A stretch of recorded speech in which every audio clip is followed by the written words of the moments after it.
Hello વિદ્યાર્થી મિત્રો, good morning. આજનો લેક્ચર શરૂ કરતા પહેલા દરેક વિદ્યાર્થી મિત્રો પોતપોતાની હાજરી પૂરી લેશે। તો ઝડપથી વિદ્યાર્થી મિત્રો પોતપોતાની હાજરી પૂરી લેશે।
રેડી વિદ્યાર્થી મિત્રો, તો હું અપેક્ષા રાખું છું કે લગભગ દરેક વિદ્યાર્થી મિત્રોએ પોતપોતાની હાજરી પૂરી દીધી હોવી જોઈએ।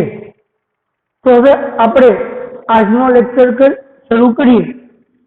તો એ પહેલા ગયા લેક્ચરની ચર્ચા કરીએ તો ગયા લેક્ચરની અંદર આપણે વિદ્યાર્થી મિત્રો યુનિટ 2 બરાબર અનફોર્ગેટેબલ વોલ્ટ ડિઝની વિશે અભ્યાસ કરી ચૂક્યા છીએ અને પૂર્ણ પણ ગયા લેક્ચરની અંદર આપણે કર્યું।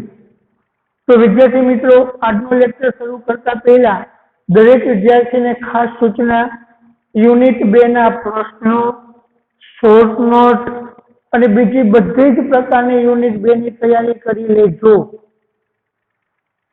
તો હું અપેક્ષા રાખું છું કે લગભગ દરેક વિદ્યાર્થી મિત્રો એ યુનિટની સાથે સાથે ગ્રામરના ટોપિકની સાથે સાથે આપણે પૂરતી તૈયારી અને પ્રેક્ટિસ કરતા હશું। તો એ અપેક્ષા સાથે આજનો લેક્ચર આપણે શરૂ કરીએ છીએ। તો આજના લેક્ચરની અંદર આપણે નવો ગ્રામરનો ટોપિક, એટલે કે આમ જોઈએ તો એક પ્રકારનો જૂનો જ ગ્રામરનો ટોપિક છે કે આઈડેન્ટિફાઈ ફંક્શન। શું છે ટોપિકનું નામ? આઈડેન્ટિફાઈ ફંક્શન, એટલે કે ભાઈ ફંક્શન ઓળખો। શું છે? ફંક્શન ઓળખો। તો આપેલા વિદ્યાર્થી મિત્રો આપણે complete the sentence with the function એ ટોપિકનો અભ્યાસ કરી ચૂક્યા છીએ, એટલે કે ફંક્શન થી વાક્યને પૂરું કરવું એનો અભ્યાસ કરી ચૂક્યા છીએ। તો ત્યારે આપણે ચર્ચા કરી હતી વિદ્યાર્થી મિત્રો કે ફંક્શન આપણને 3 રીતે પૂછાય છે। એક તો complete the sentence with function, એટલે કે અડધું વાક્ય આપેલું હોય અને અડધું વાક્ય આપણે શું કરવાનું હોય છે? પૂરું કરવાનું હોય છે। તો એ આપણે અભ્યાસ કરી ચૂક્યા અને પ્રેક્ટિસ પણ કરી। અને એનો બીજો ટોપિક હતો કે આઈડેન્ટિફાઈ ફંક્શન, એટલે કે ફંક્શન ઓળખો, જે પણ આપણે આજે જોશું। તો બસ વિદ્યાર્થી મિત્રો, આમાં કંઈ જ નથી, માત્ર ને માત્ર તમારી પ્રેક્ટિસનો અભાવ છે। ત્યારે જો તમને કમ્પ્લીટ ધ સેન્ટેન્સ આવડતું હોય, કમ્પ્લીટ ધ સેન્ટેન્સ શીખી ગયા હોય તો, કારણ કે કમ્પ્લીટ ધ સેન્ટેન્સની અંદર જે નિયમો છે, જે રૂલ્સ અને રેગ્યુલેશન છે, એ જ નિયમ, એ જ રૂલ્સ અને રેગ્યુલેશન આપણે આમાં પણ લાગુ પડે છે। માત્ર પહેલે તો એ નિયમ યાદ રાખી અને વાક્યનું ગુજરાતી કરી અને ફંક્શનનો ભાવ આપણે ઓળખવાનો છે। શું કરવાનું છે? ફંક્શનનો ભાવ। અથવા તો તમે ગ્રામરના કેટલાય ટોપિક દ્વારા પણ ઓળખી શકો। કેવી રીતે એ આપણે આગળ જોશું, પણ એ પહેલા આપણે ખ્યાલ આવી ગયો આજે કયો ટોપિક આપણે શીખવા જઈ રહ્યા છીએ? આઈડેન્ટિફાઈ ફંક્શન અથવા તો આઈડેન્ટિફિકેશન ફંક્શનની ઓળખ. તો આની અંદર વિદ્યાર્થી મિત્રો આપને બોર્ડની અંદર 3 માર્ક્સનો પૂછાય છે. કેટલા માર્ક્સનો? આઈડેન્ટિફાઈ ફંક્શન એ આપણને 3 માર્ક્સનું પૂછાય છે. કેટલા માર્ક્સનું પૂછાય છે? 3. તો હવે એમાં આપણને પૂછાય કેવી રીતે? તો કે આ રીતે આપણને કાઉન્સની અંદર 3 કે 4 ફંક્શનના નામ આપ્યા હોય તો છે આપેલા છે comparing people, expressing result, expressing choice અને એક્સપ્રેસિંગ કોન્ટ્રાસ્ટ. આ રીતે 3 નામ હોય અથવા 4 હોય તેના નામ છે ફંક્શનના. એમને નીચે આપણને 3 વાક્ય આપેલા હોય. આપેલા છે 1, 2 ને 3. તો હવે આ વાક્ય છે એ કયું ફંક્શન દર્શાવવાનું છે ઉપરમાંથી એ ગોતીને આપણે લખવાનું છે. સમજાણું કે ન સમજાણું? શું કરવાનું છે વિદ્યાર્થી મિત્રો? આ વાક્ય છે તો એ વાક્ય ઉપરમાંથી કયું ફંક્શન આપણને દર્શાવે છે એ આપણે શું કરવાનું છે? ગોતીને લખવાનું છે. રેડી? તો જો પહેલા આપણે શું કરવાનું? જે ફંક્શન આપેલા છે એ ફંક્શનનું આપણે શું કરીશું? ગુજરાતી કરીશું. આવું સમજશું કે કયા ફંક્શન છે. તો કે કમ્પેરિંગ પીપલ એટલે લોકોની સરખામણી. તો આપણે એ ખબર હોવી જોઈએ કે ગ્રામરના કયા ટોપિકથી કમ્પેરિંગ પીપલ થઈ શકે. એ કમ્પ્લીટ સેન્ટેન્સમાં મેં તમને સમજાવ્યું હતું અને લખાયું હતું પણ ખરું કે કમ્પેરિંગ પીપલ એટલે શું? તો વ્યક્તિની સરખામણી કે કોઈ પણ વસ્તુની સરખામણી કરવા માટે, તુલના કરવા માટે ગ્રામરના કયા ટોપિકનો ઉપયોગ થાય? તો કે ડિગ્રીનો, 3 પ્રકારની ડિગ્રીનો. તો તમને ડિગ્રી ઉપરથી નહીં ખ્યાલ આવે. પછી એક્સપ્રેસિંગ રિઝલ્ટ એટલે પરિણામ દર્શાવવું. તો પરિણામ દર્શાવવા માટે કયા ગ્રામરના ટોપિક હોય? એક્સપ્રેસિંગ ચોઇસ એટલે કે પસંદગી દર્શાવી. એક્સપ્રેસિંગ કોન્ટ્રાસ્ટ એટલે કે વિરોધાભાસ. સમજાઈ ગયું? 4 વસ્તુ આપણને જે ફંક્શન આપ્યું એનું ગુજરાતી આપણે સમજી લીધું. તો બસ હવે ગુજરાતી વાક્યનું કરતું જવાનું અને એનો જવાબ લખતું જવાનું એટલે ઓળખવું સરળ બનશે. હવે આપણને એ પહેલા વાક્ય આપેલું છે. શું આપ્યું છે? Lata is now too old to sing a song in the performance. તો આનું ગુજરાતી કરો જો. લતા એ હવે લાઈવ પરફોર્મન્સમાં માટે ગીત ગાવા માટે એ પૂરતી એ વૃદ્ધ ઘરડી છે. સમજાણું? લતા હવે લાઈવ પરફોર્મન્સમાં એક ગીત ગાવા પૂરતી ઘરડી છે. તો ગુજરાતી કરીને પણ આપણે ઓળખી શકીએ. તો આ વાક્યની અંદર શું વ્યક્ત થયું હોય વિદ્યાર્થી મિત્રો? સરખામણી થઈ? ના. રિઝલ્ટ આવ્યું? હા. ઘરડી છે એટલે ગીત ગાઈ શકતી નથી. બીજી વસ્તુ તમે એ જોઈ શકો કે ગ્રામરના કયા નિયમથી બન્યું વિદ્યાર્થી મિત્રો વાક્ય? ટુ વાળી વાક્ય રચના. આ રીતે પણ તમે ઓળખી શકો. ગ્રામરના કયા નિયમથી બન્યું? ટુ વાળી વાક્ય રચના. તો ટુ વાળી વાક્ય રચના કયું ફંક્શન બનાવવાનું હોય ત્યારે વપરાય? તો આપણે ખ્યાલ છે કે એક્સપ્રેસિંગ રિઝલ્ટ બનાવવા માટે આપણે કયા ફંક્શનનો ઉપયોગ કરતા? So that, too, enough to, therefore, so. તો શું થયું? રિઝલ્ટ દર્શાવતું બન્યું. રેડી વિદ્યાર્થી મિત્રો? તો પેલું વાક્ય થઈ ગયું. તો આ રીતે પહેલા છે ને આપણે 3 વાક્ય ગોતી લેવાના, જવાબ પછી લખવાનો. તો હવે આપણે ખ્યાલ આવી ગયું કે પહેલાની અંદર શું આવ્યું? બીજું. હવે એવી જ રીતે આપણે બીજી વસ્તુ જોઈએ. I would rather conduct an activity than take part in it. તો હું તેમાં ભાગ લેવા કરતા કોઈ એક પ્રવૃત્તિનું આયોજન કરવું પસંદ કરું છું. તો પ્રવૃત્તિનું આયોજન કરવું પસંદ કરું છું એટલે શું થયું? ગુજરાતી જોઈએ તો આપણે ખ્યાલ આવી ગયો કે શું આપણે દર્શાવે છે? વિકલ્પ. ગ્રામરના પોઈન્ટની રીતે જોઈએ તો આપણે ખ્યાલ આવે કે રાધર હોય તો રાધર શેના માટે વપરાય? પસંદગી દર્શાવવા માટે. તો આની અંદર જવાબ આવી ગયો શું? બીજું મળી ગયું. ત્રીજું, bolt is the fastest runner in the world. તો બોલ્ટ એ દુનિયાનો સૌથી ઝડપી દોડનાર કે રનર છે.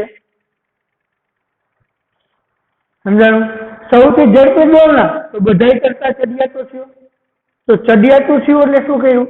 કમ્પેરિઝન કરી. એમાં તમને મળી શકે. અથવા શેનો ઉપયોગ છે?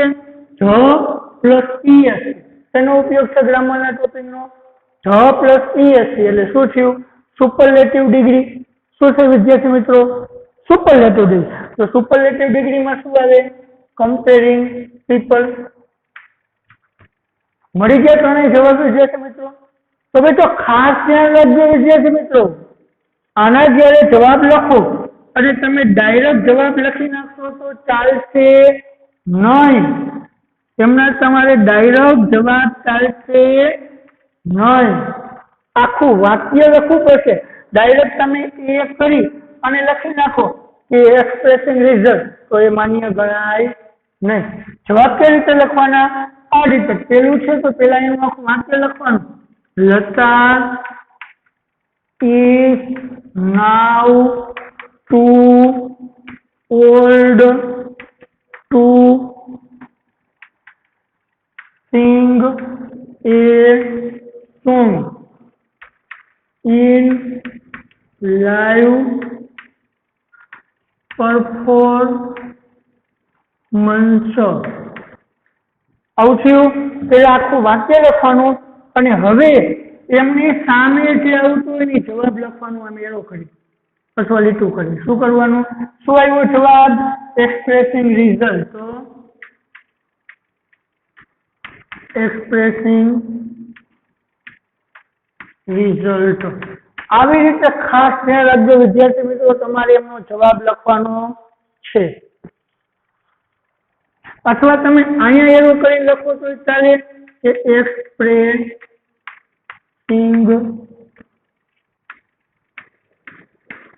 રિઝલ્ટ. રેડી? હવે બીજું લખો. શું છે? I was rather. I would rather conduct an activity than take part in it. બરાબર. તો એનો જવાબ શું આવ્યો વિદ્યાર્થી મિત્રો? Expressing choice. તો એરો કરીને લખી નાખો. શું આવે? expressing choice. રેડી? તો ત્રીજાનો જવાબ હું ઉપર લખું છું. ક્યાં લખું છું વિદ્યાર્થી મિત્રો? અહીંયા. તમને દેખાય ને એટલા માટે. તો આને પહેલા હું ભૂસી નાખું છું.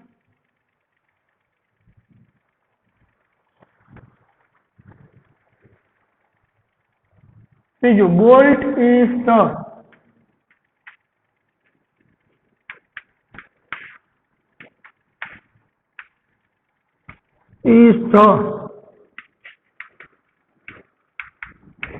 fastest runner in the world.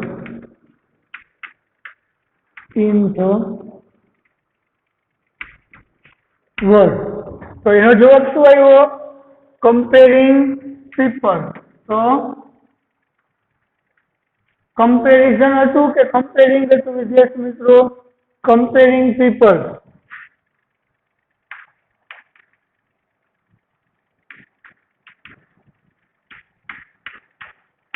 Ready વિદ્યાર્થી મિત્રો? સમજાઈ ગયું? તો ચાલો ઝડપથી આ નોટની અંદર ઉતારી લેશો દરેક વિદ્યાર્થી મિત્રો.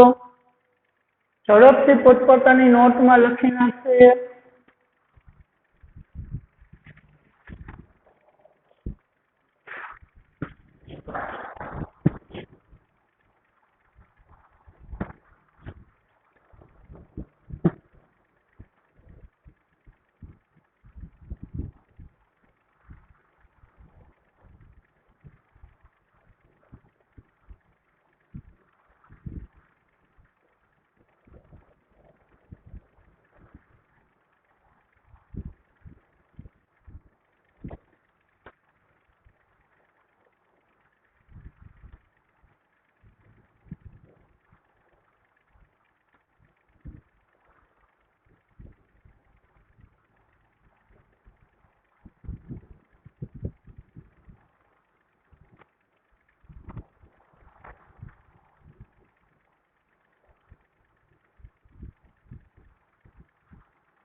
चलो विद्यार्थी मित्रों लखवामां थोड़ीक झड़प राखजो।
चलो विद्यार्थी मित्रों स्क्रीनशॉट पाड़ी ले जेथी करीने आपणो खोटो समय बगड़े नहीं। झड़पथी दरेक विद्यार्थी मित्रों स्क्रीनशॉट पाड़ी ले।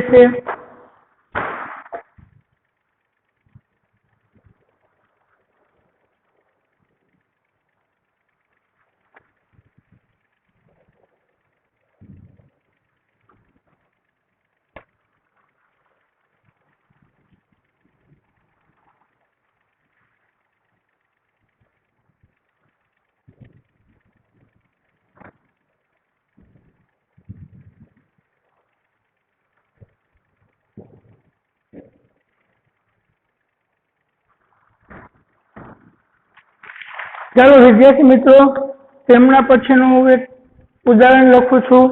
तो अत्यारे मारी साथे विद्यार्थी मित्रों ने लखवुं होय तो लखी शके छे।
एमानुं पहेलुं वाक्य mister Shah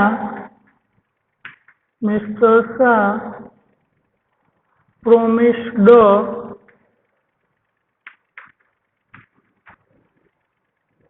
us that he would tell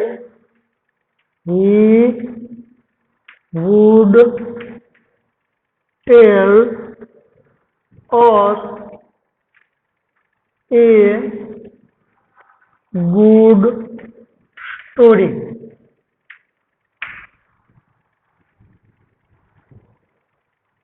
Biju we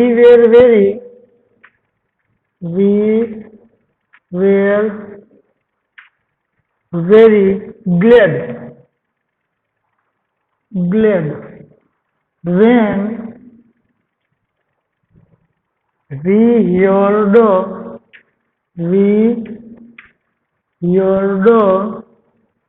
about the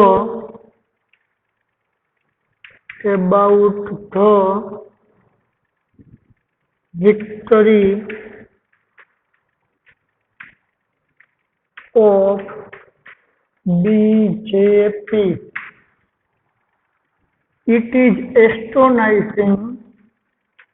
It is astonishing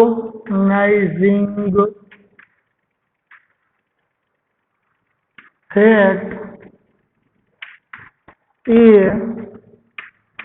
politician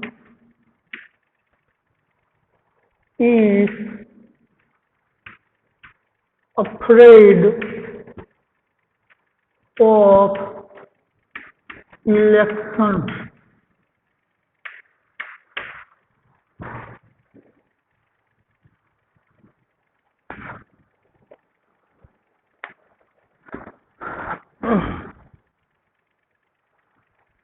જરૂર વિદ્યાર્થી મિત્રો, માનો કે આપણને આ રીતનો એક પેરેગ્રાફ આપેલો છે, તો એને જોઈએ તો એ પહેલા ચાલો આપણે ગુજરાતી કરી લઈએ.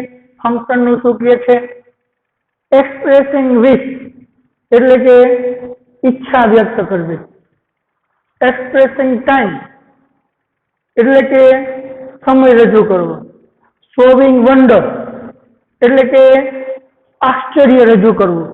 શોવિંગ રિઝલ્ટ એટલે કે પરિણામ રજૂ કરવું. 4 વસ્તુ આપણે જોઈ લીધી. તો નીચે જોઈએ. મિસ્ટર શાહ પ્રોમિસ્ડ અસ, મિસ્ટર શાહે અમને વચન આપ્યું હતું કે he would tell us a good story. he would tell us, તે અમને કહેશે a good story એટલે સારી વાર્તા. મિસ્ટર શાહે અમને કહ્યું હતું કે તે અમને એક સારી વાર્તા કહે. તો વિદ્યાર્થી મિત્રો આમાં જોજો શું રજૂ થાય છે? પરિણામ આવ્યું નહીં. આશ્ચર્ય એમાં કઈ છે નહીં. ટાઈમ કઈ આપે તો કે ના. તો કે ઈચ્છા વ્યક્ત થઈ તો કે હા. કારણ કે અમારી શું ઈચ્છા હતી? એક સારી સ્ટોરી સાંભળવાની. સમજાણું? એટલે અમને મિસ્ટર શાહે વચન આપ્યું હતું કે તે અમને એક સારી સ્ટોરી કહે છે. તો પેલી વસ્તુ આપણે મળી. બીજું જો, વી વેર વેરી ગ્લેડ, અમે ખૂબ જ આનંદિત હતા. ત્યારે when we hard about the victory of BJP, જ્યારે અમે બીજેપી નો વિજય વિશે સાંભળ્યું હતું તો અમે ખૂબ જ ખુશ હતા. તો આપણે ખ્યાલ આવી જ જાય જ્યારે ત્યારે સમય વ્યક્ત થયો. તો સમય એટલે શું છે? ટાઈમ. ત્યાર પછી ઇટ ઇઝ એસ્ટોનાઇઝિંગ ધેટ, એ આશ્ચર્યજનક છે કે politician is afraid of election, એક રાજકારણી પોલિટિશિયન એ ચૂંટણીથી ડરે છે. તો પોલિટિશિયન એ ચૂંટણીથી ડરે છે, આશ્ચર્યની બાબત છે. એસ્ટોનાઇઝિંગ હોય એટલે વન્ડર જ હોય, આશ્ચર્ય. તો થઈ ગયું ત્રીજી વસ્તુ. બસ તો હવે એને આ રીતે આપણે લખી નાખવાની છે. પેલું, mister Shah promised us that he would tell us a good story. શું આવ્યું જવાબમાં?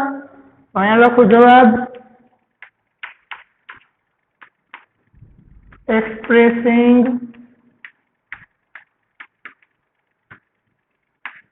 વિશ એટલે કે ઈચ્છા. ત્યાર પછી બીજું, we were very glad, we were very glad when we heard about the victory of BJP. તો શું આવશે એમાં જવાબમાં વિદ્યાર્થી મિત્રો? ટાઈમ આવ્યો તો એક્સપ્રેસિંગ ટાઈમ. એવી જ રીતે ત્રીજું, શું છે? It is astonishing. It is astonishing that a politician is afraid of election. તો શું આવ્યું એમાં? સ્ટોરિંગ ગુંદર. તો શું છે? સ્ટોરિંગ. ત્યારે વિદ્યાર્થી મિત્રો સમજાઈ ગયું? કઈ જ નથી, એકદમ ઈઝી છે. પણ આના પહેલા વિદ્યાર્થી મિત્રો મેં જે કમ્પ્લીટ સેન્ટેન્સમાં તમને બધાય ફંક્શન લખાવ્યા છે, કયા ફંક્શનમાં કયા ગ્રામરનો ટોપિક વપરાય છે, કયું ફંક્શન ક્યારે વપરાય છે, એને એક વખત રિવિઝન કરી લેજો, વાંચી લેજો. એ આવડી જશે, એ આવડતું હશે એટલે આ સહેલું છે. જો એ નહીં વાંચો તો નહીં આવડે. તો હજુ સૂચના આપું છું, આવતા લેક્ચર પહેલા એ બધા ફંક્શન વાંચી લેજો. ચાલો ઝડપથી આને લખી નાખશે વિદ્યાર્થી મિત્રો, અથવા તો એમનો સ્ક્રીનશોટ પાડી લો, જેથી કરીને આપણો સમય બગડે નહીં. ચાલો વિદ્યાર્થી મિત્રો સ્ક્રીનશોટ પાડી લેશે.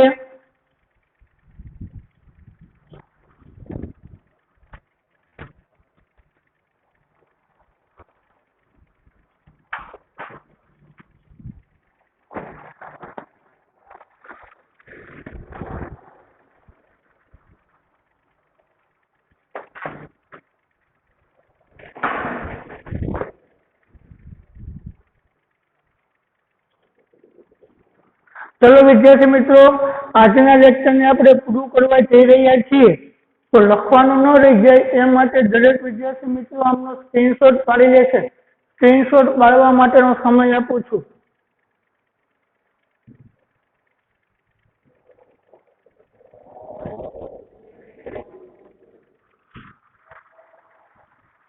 તો અપેક્ષા રાખું છું કે લગભગ વિદ્યાર્થી મિત્રોએ સ્ક્રીનશોટ પાડી લીધો હશે. તો આજનો લેક્ચર આપણે અહીં પૂર્ણ કરીએ છીએ. પણ એ પહેલા આવતા લેક્ચરની અંદર આપણે મળીએ એ પહેલા દરેક વિદ્યાર્થી મિત્રો ફંક્શનના નિયમ વાંચીને તૈયારી કરીને મળશે. તો ફરી પાછું આપણે આ જ ટોપિકની તમારી તૈયારી સાથે નવા લેક્ચરની અંદર મળીશું. તો ત્યાં સુધી વિદ્યાર્થી મિત્રો જય હિન્દ.